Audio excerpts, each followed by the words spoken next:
anak dan ibu kandung, namun begitu jarang sekali, bahkan jauh sekali berkomunikasi, sampai 15 tahun tak berkomunikasi. Tapi apapun itu, kita harus yakin bahwa sebenarnya antara anak dan ibu tak bisa terpisahkan hubungannya, tak bisa terpisahkan cinta kasihnya, apapun itu. Jadi kalau saya berpikir seperti ini hari ini, lebih karena ajaran ibu saya. Saya pamit kepada ibu saya pagi itu, saya masih ingat sekali, itu 5:30. Saya pamit kepada ibu saya untuk kembali lagi ke Pulau Jawa untuk kuliah.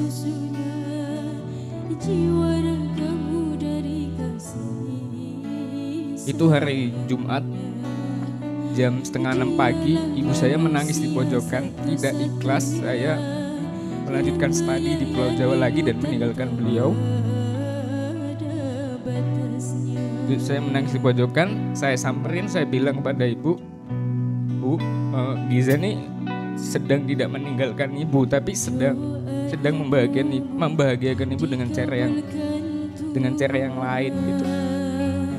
Dan kutukannya jadi kenyataan. Halo, selamat malam teman-teman semua. Izin Kang Maman, Mas Din, saya nggak ngerti kisah ini akan selesai atau tidak, akan saya ceritakan secara utuh atau tidak. Saya Geza dan sejak usia 5 tahun saya dipindahkan ke Pulau Jawa. Saya lahir di Kalimantan, di Sambas. Usia 5 tahun saya pindah ke Jawa untuk dapat fasilitas pendidikan jauh lebih baik. Singkat kisah, saya lulus SMA. Saat itu usia saya 18 tahun. Dan akhirnya keterima kuliah di Jogja. Dan selama 15 tahun saya tidak pernah berkomunikasi sama sekali dengan ibu saya. Saya tidak pernah video call. Bahkan saat Idul Fitri saya juga tidak bertanya dan maaf-maafan. Jadi kalau disuruh menulis tentang ibu, saya tidak punya kisah sama sekali. Akhirnya saya lulus SMA. Saya keterima kuliah di Jogja. Mau tidak mau saya kembali ke Kalimantan.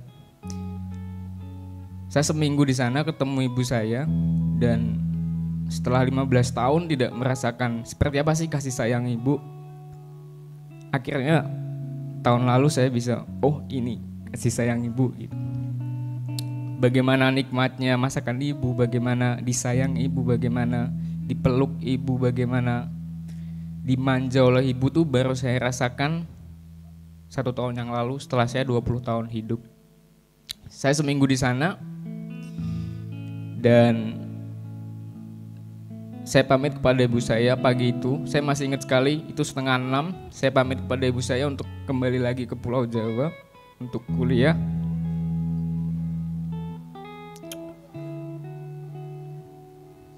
Itu hari Jumat, jam 5:30 pagi, ibu saya menangis di pojokan, tidak ikhlas saya melanjutkan studi di Pulau Jawa lagi dan meninggalkan beliau. Ibu saya menangis di pojokan, saya samperin, saya bilang kepada ibu, Bu, Giza nih sedang tidak meninggalkan ibu, tapi sedang membahagiakan ibu dengan cara yang lain gitu. Ibu saya menangis. Dan anehnya saya tertawa waktu itu, karena saya emang jauh sekali dengan ibu saya. Jadi jatuhnya aneh sekali ibu saya menangis. Kenapa ada sosok ibu yang tidak ikhlas anaknya melanjutkan pendidikan setinggi mungkin gitu. Tapi saya masih ingat kalimat ini adalah kalimat yang diucapkan oleh ibu saya, dan ini adalah motivasi pertama yang saya dengarkan dari ibu saya. Ibu saya bilang sambil nangis, sambil saya peluk, dia bilang begini, sejauh apapun nanti kamu melangkah dan dimanapun nanti kamu berproses, jangan lupakan ibu. Terima kasih, saya Geza. Masih kontak? Udah enggak. Sekarang juga udah enggak kontak lagi? Tidak sama sekali. Jadi tidak ada komunikasi lewat WA atau apapun itu. Kenapa? Karena keyakinan saya dan ibu saya tuh sepertinya tidak dilewatkan oleh hal-hal yang lewat HP, WA dan lain-lain. Tapi saya begitu yakin bahwa ibu saya baik-baik saja, dan mungkin ibu saya yakin bahwa saya baik-baik saja. terima kasih. Ada fakta seperti ini loh. Komunikasinya nggak secara verbal kan? Kalau saya tantang kamu malam ini menelpon ibumu, Wah, saya nggak bawa HP kebetulan. pakai HP ku. Saya lupa WA beliau. Nggak hafal WA-nya. Tidak Jadi hafal. berkomunikasinya per bulan Tidak pernah sama sekali. nggak ada sama sekali komunikasi. Iya. Paling lama tuh 12 tahun saya nggak komunikasi sama ibu. 15 tahun saya nggak ngerti sama sekali. Beliau Ibu juga nggak hafal nomormu pasti. tidak. Ibunya lucu dia ibunya. Oke, makasih. Thank you. Makasih banyak. Saya Bukunya tidak- Mas. Makasih udah berbagi kejujuran yang nggak mudah untuk berbagi kejujuran tentang itu. Di kondisi seperti ini ada yang mau berkomentar apakah ini motherless atau sebaliknya? Atau ibu yang merasa kehilangan anak? Atau saling percaya satu sama lain bahwa kita punya jalan hidup masing-masing tapi tetap akan disatukan oleh cinta ketika kita melakukan pertemuan. Ada ilmunya enggak? Parenting tentang ini. Ada yang lebih memecahkan rekor tidak berkomunikasi dengan ibunya lebih dari 15 tahun? Enggak apa-apa, enggak usah dipaksakan. Ditanyakan saja ke hati kita karena kita punya pengalaman yang masing-masing berbeda tentang ibu. Monggo Kang Din. Aku enggak ditanya lagi. Turu. Ya, Kang Maman, betapa ini berarti dari fakta-fakta yang barusan teman-teman ngobrol tentang ibunya. Ada yang begitu, mbaknya tadi misalnya, walaupun bukan ibu kandung tapi merasa begitu dekat dengan ibunya. Namun ada juga yang mungkin anak dan ibu kandung namun begitu jarang sekali, bahkan jauh sekali berkomunikasi, sampai 15 tahun tak berkomunikasi. Tapi apapun itu, kita harus yakin bahwa sebenarnya antara anak dan ibu tak bisa terpisahkan hubungannya, tak bisa terpisahkan cinta kasihnya, apapun itu. Kang Maman, kalau diingat memori kecil, Kang Maman kecil, bagaimana ibu, sosok ibu bagi Kang Maman kecil? Ibu saya lebih keras dari bapak saya. Ibu saya, bapak saya ini bukan stereotip kesukuan ya. Bapak saya yang Sunda itu nggak pernah sekalipun memukul saya dengan tangannya. Kalaupun dia memukul pasti pakai kertas koran dan lembut banget, pelan. Padahal dia tentara dengan segala kekerasan hidup yang ada di lapangan. Waktu itu perjuangan untuk ditugaskan dari Bandung ke Makassar untuk menumpas pemberontakan di Sulawesi Selatan.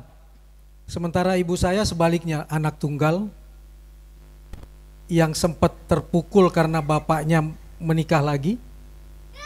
Jadi ibunya dua, lalu kemudian sempat selek dengan adik tirinya. Jadi dia betul-betul anak tunggal yang sangat ditempa oleh pengalaman pahit dalam hidup dan selalu mengatakan bahwa jangan pernah mengulang rumah tangga bapak saya ya yang berpoligami. Kamu tetap harus belajar untuk setia. Nah, cara dia mengajarkan kesetiaan itu dengan sangat tegas, kalau kita belok sedikit tangannya yang main. Walaupun saya tahu yang dia hajar cuma kaki dan lain sebagainya. Tetapi dialah justru yang membentuk saya tentang bagaimana untuk berada di jalan yang lempeng. Kenangan yang paling terberat adalah ketika saya diterima di UI, nasihatnya cuma 3 tuh. Anak-anak Makassar masih ingat ya nasihat Talu Capo itu kan. Jaga 3 ujungmu, itu nasihat dia. Jaga talu capomu, capo lila, jaga lidahmu supaya tidak menyakiti hati orang. Lalu capo badik, karena saya orang Makassar, saya nggak tahu ada orang Makassar di sini yang begitu meninggalkan Makassar dikasih Alkitab dan badik warisan turun temurun. Ini badik ini alif loh, tegak gitu kan bentuk badik. Jangan sampai dia runtuh, karena itu harga diri. Jadi jaga ujung badikmu, jangan sembarang juga dikeluarkan, jangan emosional dan lain sebagainya. Dan yang terakhir capo lasso itu, ujung alat kelaminmu jaga, untuk tidak sembarangan merusak anak-anak orang. 3 itu yang dikasih sama ibu. Tapi yang paling dia tekankan soal capo badik. Jangan sampai harga dirimu, sirimu sebagai orang Makassar runtuh. Jadi carilah perempuan yang dalam tanda kutip kastanya sama dengan kamu. Sementara saya di Makassar kan kastanya terendah, bukan Karaeng, bukan Puang, bukan siapa, orang biasa yang tidak punya gelar keraton. Jatuh cinta sama perempuan, begitu lihat dia keturunan ningrat, mundur lagi. Jatuh cinta lagi sama perempuan yang sangat saya sukai, gelarnya Andi, mundur lagi gitu kan. Nah itu kebawa betul ketika di Jakarta. Nah tiba-tiba saya jatuh cinta pada seorang perempuan yang tampilannya sangat sederhana, tetapi si perempuan ini mengatakan gak boleh pacaran di belakang punggung orang tua saya. Kamu harus kenal dengan orang tua saya. Begitu saya oke kenalan, kita naik bus kota tuh. Naik bus kota turun di Gatot Subroto, saya pikir dia akan ke LIPI, ke Lembaga Ilmu Pengetahuan Indonesia. Ternyata dia berjalan kaki mengajak saya ke perumahan menteri. Dan ternyata dia anaknya menteri. Bahkan sebelumnya dia anak gubernur Bank Indonesia 2 periode. Dan ketemu dengan bapaknya, kamu pernah wawancara saya kan ya? Sebagai wartawan. Udah langsung mengkerut duluan tuh. Karena yang saya bayangkan adalah ibu saya yang mengatakan, kamu jangan mau dihina ya oleh perempuan, oleh siapapun. Kamu tetap harus menegakkan harga dirimu. Semiskin-miskinnya orang Makassar, sirinya harus tegak. Harga dirinya harus tegak. Udah langsung saya menyesal tuh. Bukan menyesal, berusaha untuk mundur. Begitu saya berusaha untuk mundur, saya kos di tempat daerah slum di daerah Rawamangun. Di depan UI yang sekarang jadi UIN, IKIP ya, UIN ya. Di Rawamangun itu, di seberangnya itu di dekat Universitas Ibnu Khaldun ada kos-kosan yang di antara tempat kos itu pasti ada pemulung. Jadi saya hidup bersama pemulung supaya bisa membiayai uang kos berdua dengan juara gitar Asia yang sangat terkenal, Jubing Kristianto. Itu anak kriminologi juga, kita sampai menyewa tempat di rumah pemulung pun sekamar berdua gitu kan. Itu saking stresnya saya tiba-tiba, ya anak menteri, ini pasti ibu saya udah akan ngamuk nih. Akhirnya saya nggak lagi mau berhubungan dan saya sakit. Menahan rindu itu sakit. Nggak mau, tapi juga untuk mengatakan, untuk nekat nggak berani juga karena ibu saya selalu mengatakan soal harga diri kan. Tiba-tiba saya jatuh sakit dan pada satu hari, pada satu siang, pemulung itu rame. Dan mengatakan ada mobil menteri di depan gang mencari kamu man. Wow, ini siapa lagi nih? Ternyata yang turun adalah ibunya perempuan itu. Yang kemudian datang bawa bubur dan lain sebagainya dan bilang, kamu cemen, begini aja kamu takut dengan anak saya. Kira-kira bahasanya seperti itu. Masa cemen begitu sih? Sampai sakit segala nih, aku dibawain bubur dan lain sebagainya. Ibu menteri lagi masuk dengan pengawal ke tempat kos anak-anak di situ sehingga semua pengamen, semua pemulung segala terpesona melihat itu. Baru pertama kali merasakan parfum orang kaya. Makin membuat saya tidak berani mengatakan itu. Tapi karena perasaan tidak enak, ini harus tuntas nih. Pulang KKN saya langsung diam-diam membawa teman-teman KKN saya untuk ke Sumedang sambil mengajak salah satunya si teman ini. Biarin ibu saya tahu dulu anak ini. Begitu ibu saya tahu lalu dia nanya, kamu senangnya di antara teman-temanmu yang mana sih? Itu tuh yang itu. Oh baik tuh itu anaknya sederhana. Karena dia selalu pakai kaos kemana-mana gitu. Lalu saya bisikan ke dia anak menteri. Putus hari ini juga. langsung putus. Berusaha untuk tidak melanjutkan. Tapi kemudian entah dapat wangsit dari mana ya ibu saya ya. Tiba-tiba kemudian mengatakan, bagaimana temanmu itu? Aduh, harus jujur atau enggak ya? Untuk mengatakan saya diam-diam masih berlanjut kok. Tapi tetap dengan ketakutan harus menikah atau tidak. Sehingga sampai itu 6 tahun tuh pacarannya untuk membuat keputusan. Lalu kemudian Saya bilang saya ingin tetap coba untuk melanjutkan ini. Silakan aja, tapi kalau sudah bicara soal harga diri dan kamu terhina, jangan melapor ke ibumu ya. Udah jalan. Saya cuma titip doa aja. Dia baru jatuh hati sama istri saya karena istri saya yang baik, yang selalu menghubungi dia. Ada seperti itu nggak ya laki-laki seberuntung saya nggak ya? Pacar saya justru yang berusaha untuk meyakinkan bahwa saya siap kok jadi suaminya, jadi istrinya Kang Maman. Tapi yang membuat saya tetap nekat maju adalah ibu mertua saya tidak pernah bertanya, kamu pekerjaannya apa dan kamu gajinya berapa. Ketika saya datang ke bapak mertua dan bilang, saya mau melamar anak bapak. Mertua saya yang Bangkalan Madura itu dengan tenang cuman bilang, datangi keluargamu ke sini, kami tunggu. Langsung terjadilah pertemuan itu. Dan ibu saya jatuh cinta sama besannya karena disambut, dipeluk oleh ibu yang kemudian jadi besan. Dan udah jalan.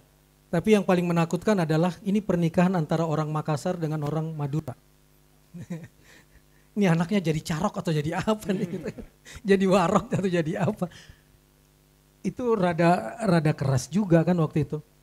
Tapi ya ibu mertua dan bapak mertua lah yang meyakinkan untuk sampai pada satu titik pernikahan ini harus dua. Walaupun yang biayain mertua. Pernikahan ini harus dua adat. Baju pengantin Madura, baju semua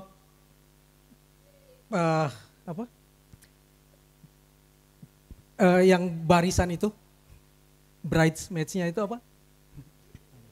Pagar ayu, pagar bagusnya, anak-anak kriminologi UI, teman-teman adik-adik kelas saya kuliah di kriminologi, semua pakai baju Makassar. Dan di hari itulah ibu saya bilang, kalau sampai kamu meninggalkan istrimu, yang akan mencabut badik duluan untuk membunuh kamu saya. Karena dia diperlakukan sangat terhormat. Penata riasnya, penata make upnya, penata apanya yang ibu saya baca cuman penata riasnya keluarga istana dan sebagainya. Ketika hari pernikahan juga menata rias ibu saya, dari ibu mertua juga ibu saya, keluarga saya yang datang pakai tampomas dari Makassar ke Jakarta, ditaruh di hotel yang sama dengan teman saya Wahyudi, Yudi yang jalan kaki dari Wonogiri ke Jakarta untuk menggugat kebijakan Pak Jokowi soal tidak lagi mengirim buku gratis, ditaruh di hotel. Dia lebih senang duduk di luar hotel karena kalau di kamar masuk angin karena AC. Keluarga saya dari Makassar dan dari Sunda itu seperti itu, dan ketika menikah bukan keluarga mereka yang memisahkan diri dari saya, dari keluarga saya. Tapi keluarga saya yang memisahkan diri karena wah di sana menteri, di sana artis dan sebagainya. Padahal artisnya dari undangan saya karena saya wartawan yang dekat dengan Bagito dan lain sebagainya. Waktu itu Desi Ratnasari lagi naik-naiknya juga datang, tapi yang undang bukan istri saya. Tapi keluarga saya yang dari Sumedang, dari apa yang memang ada buruh bangunan dan lain sebagainya yang tetap saya undang datang ke pernikahan saya, berkumpul di satu titik karena sesuatu yang bukan karena minder, karena terpesona melihat ternyata minuman di kawinan itu banyak warna ya. Kuning, hijau, biru gitu kan, Sprite, Coca-Cola apa, wow banyak banget ya minumannya. Jadi mereka mencoba satu persatu di pojok, lebih memikirkan itu dan merasakan banyak yang baru. Jadi Anda bayangkan bahwa kalau memang sudah jodoh nggak ada tuh kasta. Berani aja, laki-laki bertekad aja untuk melakukan itu. Padahal perbedaan kami sangat banyak. Karena di rumah tangga kami, ajaran ibu saya, nggak boleh berpikir biner, nggak boleh berpikir opposite, hanya dua sisi. Kalau tidak ini berarti ini. Banyak kok pilihan alternatif dan kalau kamu berbeda, pasti akan ketemu persamaan. Jangan meributkan satu perbedaan untuk 99 persamaan yang bisa kamu temukan. Sehingga begitu sampai rumah, lepaskan baju-baju partaimu, lepaskan perbedaanmu. Saya cuma mau bilang tetap bahwa pernikahan itu bukan pertemuan dua orang yang sempurna atau dua orang yang satu pemikiran. Tapi justru pertemuan dua orang yang berbeda untuk saling menyatukan. Dan itu ajaran ibu saya, karena ibu saya Makassar dan suaminya juga Sunda kan. Dengan segala perbedaan yang sangat luar biasa. Jadi kalau saya berpikir seperti ini hari ini, lebih karena ajaran ibu saya. Ketika saya bilang, mak saya NU, nggak apa-apa juga, dia Muhammadiyah gitu. Orang Makassar rata-rata Muhammadiyah ya? Taci ya? Enggak juga ya, banyakan NU atau Muhammadiyah di Sulawesi Barat? Oh di Mandar, iya banyak Habib ya. Di Makassar banyakan NU atau Muhammadiyah? Muhammadiyah tuh, di Makassar banyakan Muhammadiyah. Enggak ada permusuhan-permusuhan itu. Nah ibu saya yang paling suka itu karena begini. Ibu saya kalau saya nanya saya kapan lahirnya mak, ibu saya nggak hafal tanggal. Ibu saya cuma bilang kamu lahir waktu pengganyangan Cina.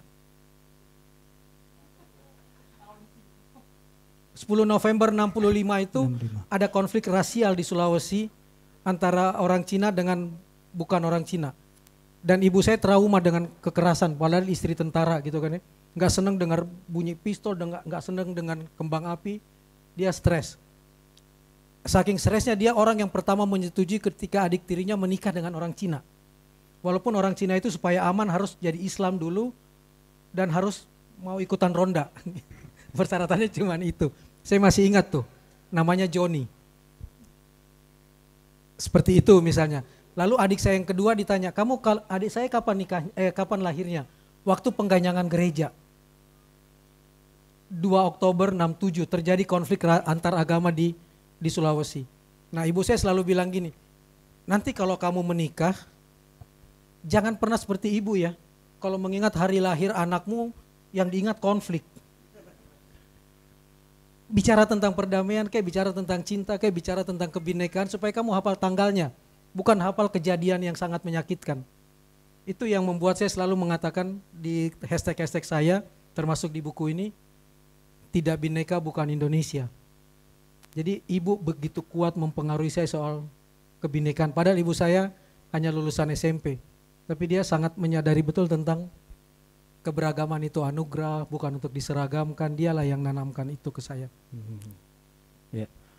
Kang Maman, di titik mana Kang Maman merasa gini, saya berhasil, saya mempunyai ini adalah doa ibu saya. Di titik mana atau pada fase mana Kang Maman merasa bahwa ini benar-benar hasil atau hasil ibu dari saya. ibu? Iya. Ayah saya meninggal 15 Januari 82. Ibu saya jadi orang tua tunggal yang bersumpah tidak mau menikah lagi walaupun umurnya masih 31 tahun. Saya ingin mendampingi anak saya sampai selesai. Lalu kemudian dia mendoakan, Man naik haji ya. Kalimatnya cuma itu. Karena buat orang Makassar kan puncak tertinggi yang paling dirindukan adalah naik haji kan. Tanya deh semua anak-anak Makassar di sini. Mimpinya pasti naik haji berarti udah paripurna lah hidup gitu kan. Dan itu juga yang dilakukan oleh ibu saya. Dan dia percaya betul dengan kekuatan doa, naik haji ya, 82. Kemudian tiba-tiba tahun 1991, saya berhasil menaikkan oplah majalah di mana saya bekerja di Kompas. Lalu Pak Yakob yang non-muslim itu mengatakan, kamu mau apa Man? Yang teringat adalah kalimat ibu saya naik haji. Lalu saya bilang, saya mau naik haji. Saat itu. Tinggal 7 hari mau berangkat haji dan semua diurus oleh Kompas sehingga saya berangkat haji dengan 0 rupiah. 0 rupiah dan saya mengakui saya Haji Abidin atas biaya dinas. Atau Haji Abu Bakar atas budi baik kantor gitu. Berangkatlah haji dan saya beruntung bertemu 2 guru saya yang saya nggak akan pernah lupakan. Yang membuat saya jadi NU ya Edi. Gus Dur dan Zainuddin MZ yang kemudian kami kemana-mana keliling safari nada dan dakwah dengan Zainuddin MZ dan Kiai Haji Nur Muhammad Iskandar almarhum. Lalu bawa artis nyanyi lalu kemudian khotbah 2 orang ini kan Pak Gus Dur dan apa. Itu akhirnya saya berangkat haji 91. Ini yang gak akan pernah saya lupakan untuk ceritakan berulang-ulang saja bahwa 91. Disitulah saya ketemu dengan guru-guru ngaji yang selalu mengatakan bahwa tidak pernah terputus antara manusia yang hidup dengan orang tuanya sepanjang di jalan, sepanjang doa tidak pernah putus juga. Dan saya bertanya ke Gus Dur waktu itu, untuk apa kita wukuf di Arafah? Gus Dur bilang, kalau kamu tidak percaya doa ya jangan berdoa, gitu aja kok repot. Ketika saya nanya ke Pak Zainuddin MZ, ya ikutin aja apa kata kiaimu. Maka saya berdoalah di Arafah untuk saya rindu bapak saya. Yang sudah meninggal 15 Januari 82, ini tahun 91. Tiba-tiba ketika berdoa dan lagi wukuf ada orang yang pakai ihram cuman mengusap kepala saya dan mengatakan, "Nak, makasih kamu sudah mendoakan saya." Dan itu almarhum bapak saya. Ya. Dan ketika saya pingsan dan balik lagi sadar, saya nanya ke semua orang, kamu lihat orang tadi? Lihat, tapi kayaknya jamaah yang nyasar ke tenda ini karena kita nggak ada yang kenal. Saya nggak bilang siapa-siapa, saya hanya melapor ke dua guru saya itu, dan dua guru saya ini mengatakan tahun depan badalkan haji bapak kamu. Lah tahun ini aja gratis. Tahun depan disuruh badalkan haji bapak. Itu Gus Dur yang mengatakan itu ke saya. Saya sampaikan ke ibu saya bilang amin. Tahun depan saya naik haji lagi gratis tuh. Dan berulang. Dan saya bisa badalkan haji bapak saya. Selesai membadalkan haji bapak saya, Gus Dur bilang lagi, hajikan ibumu. Duit dari mana lagi?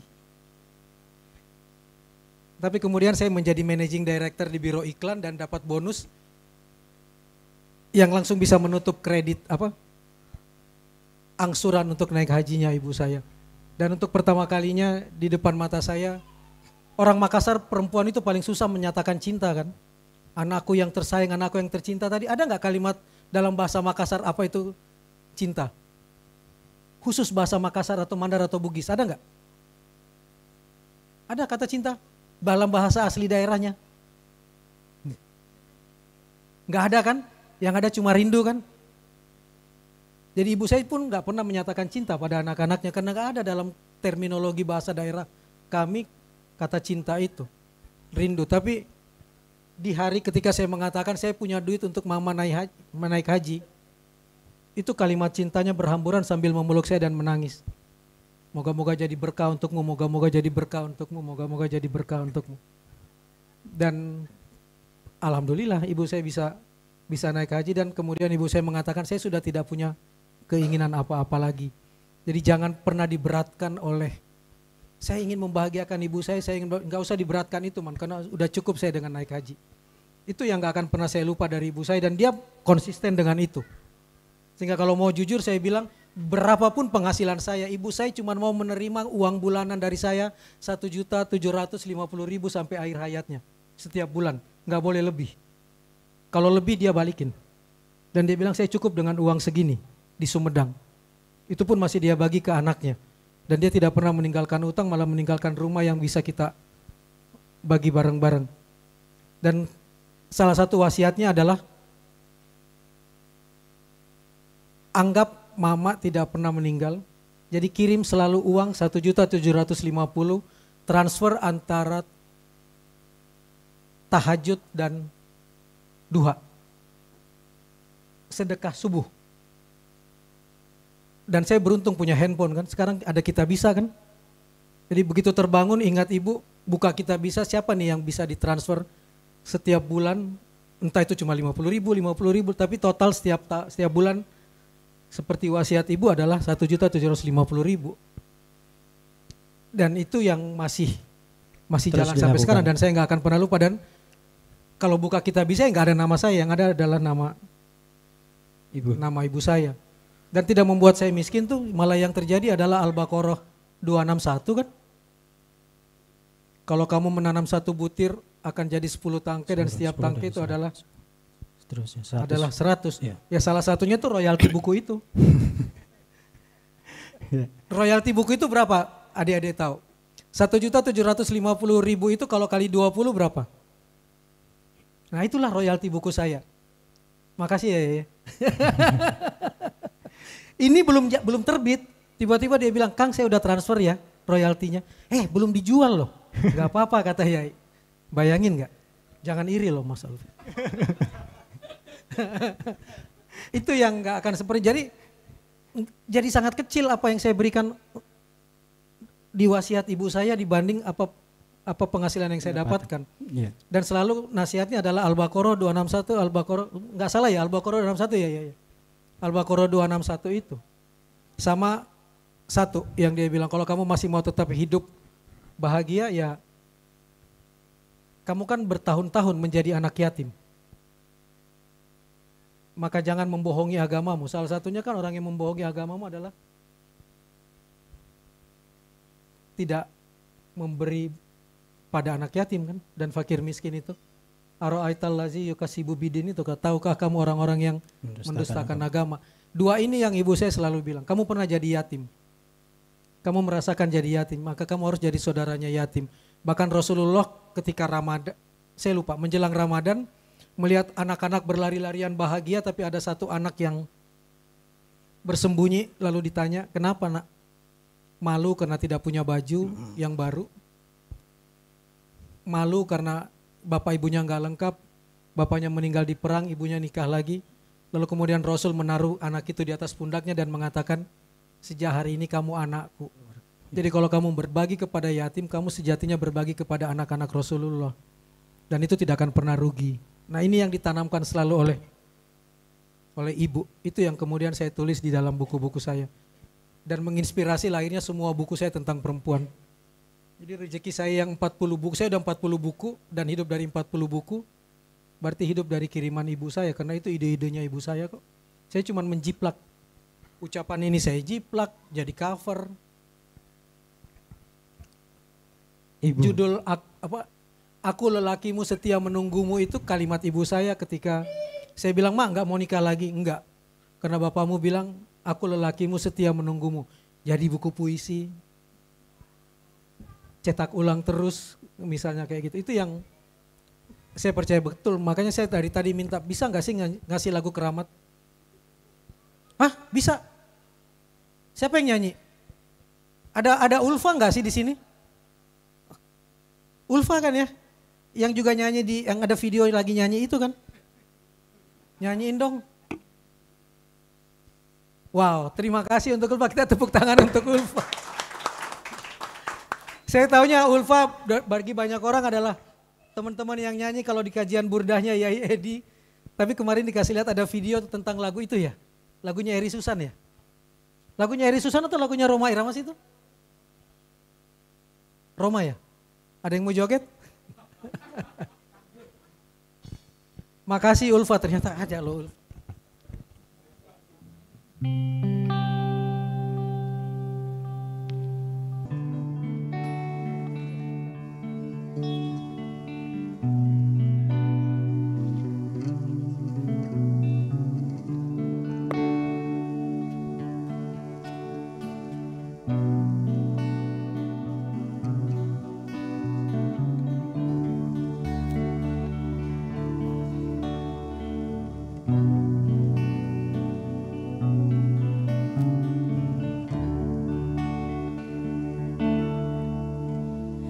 Hai manusia, hormati ibumu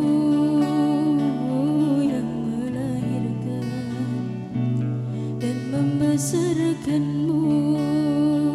Darah dagingmu dari air susunya, jiwa ragamu dari kasih sayangnya.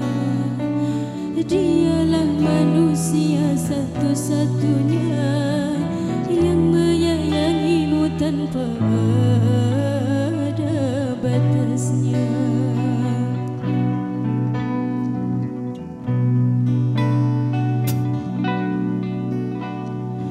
Doa ibumu dikabulkan Tuhan dan kutukannya jadi kenyataan.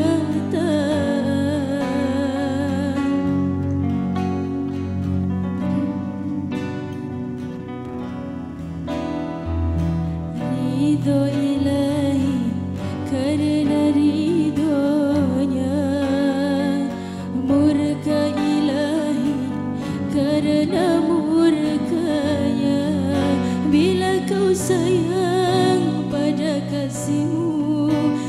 Tapi sayanglah pada ibumu, bila kau patuh pada rajamu, lebih patuhlah pada ibumu. Bukannya gunung tempat kau meminta, bukan lautan tempat kau memuja, bukan pula dukun tempat kau menghibah, bukan kuburan tempat memohon doa. Tiada keramat yang ampuh di dunia selain